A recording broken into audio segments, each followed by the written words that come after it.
आपके सामने सवाल खड़ा कर रहा हूं कि 2011 और 2021 की जनगणना में क्या अंतर है?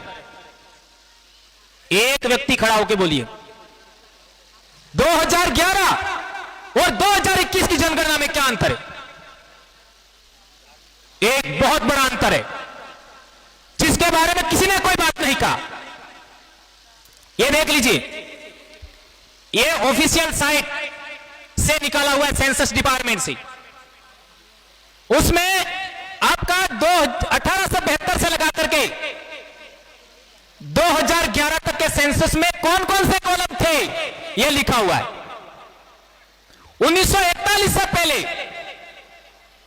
ट्राइब था, ट्राइब और रेस था। ट्राइब और रेस का मतलब आप समझ सकते हैं। ट्राइब और रेस, रेस का मतलब होता है नस्ल, पृथक नस्ल है, उसको ट्राइब कहा गया था। और इसके बाद में आपको बता दूं मैं,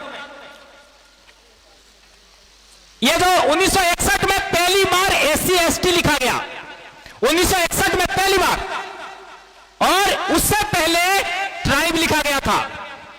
और 2011 का जो आपका, आप सबने जनगणना किया होगा, जो शिक्षक है उनको पता होगा, उन्होंने डाटा भरा था। तो 2011 में यह आपका कॉलम था, 7 नंबर का कॉलम था जिसमें रिलीजन लिखना था, और 8 नंबर का कॉलम था जिसमें SC ST लिखना था। आपको ये देख सकते हैं आप, ये 2011 का परफॉर्मा है। ये जो परफॉर्मा आपने भरा था, उस परफॉर्मा में 7 नंबर में कॉलम में रिलीजन लिखना था। आप आदिवासी लिखो, ट्राइब लिखो, भील लिखो, जो मर्जी है वो लिखो, सरना लिखिए, जो लिखना लिखिए, गोंडी लिखिए, जो लिखना लिखिए, कॉलम था। और ये 2021 का देख लीजिए, इसमें कॉलम ही हटा दिया।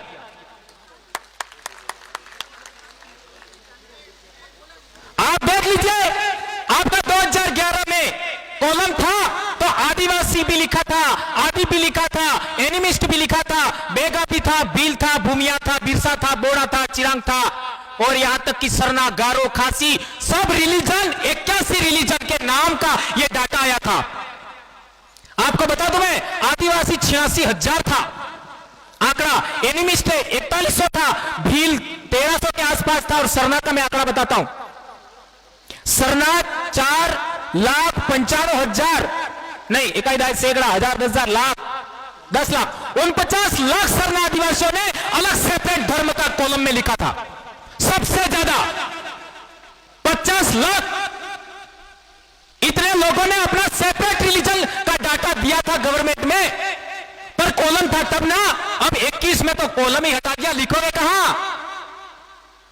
आप लोग ट्राइबल लिखना चाहते हैं, आप लोग आदिवासी लिखना चाहते हैं, चाहे आप कुछ भी आदिवासी का धर्म का नाम लिखना चाहते हैं, कहां लिखोगे? यह है समस्या।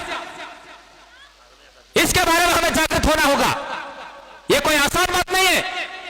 हम लोगों को यह लास्ट पीढ़ी है, मैं 5 साल से बोल रहा हूं, आदिवासियों की लास्ट पीढ़ी है।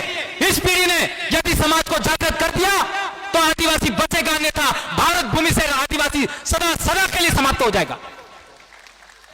लाखों पीढ़ियों से, हजारों लाखों पीढ़ियों से आदिवासियों ने अपनी बोली बचाया, अपनी संस्कृति बचाया, अपनी लिपि बचाया, अपने कस्टम को बचाया, सदा सदा के लिए विलुप्त हो जाएगा। ये बात कोई इतनी आसान नहीं है, ये समझना होगा। मैं सरकारें क्या चाहती है? आप लोग, कोई आदिवासी कांग्रेसी हो गया, कोई भाजपाई हो गया, कोई क्या हो गया, कोई हिंदू हो गया, कोई क्रिश्चियन हो गया, कोई मुस्लिम हो गया, हमारे भील मुसलमान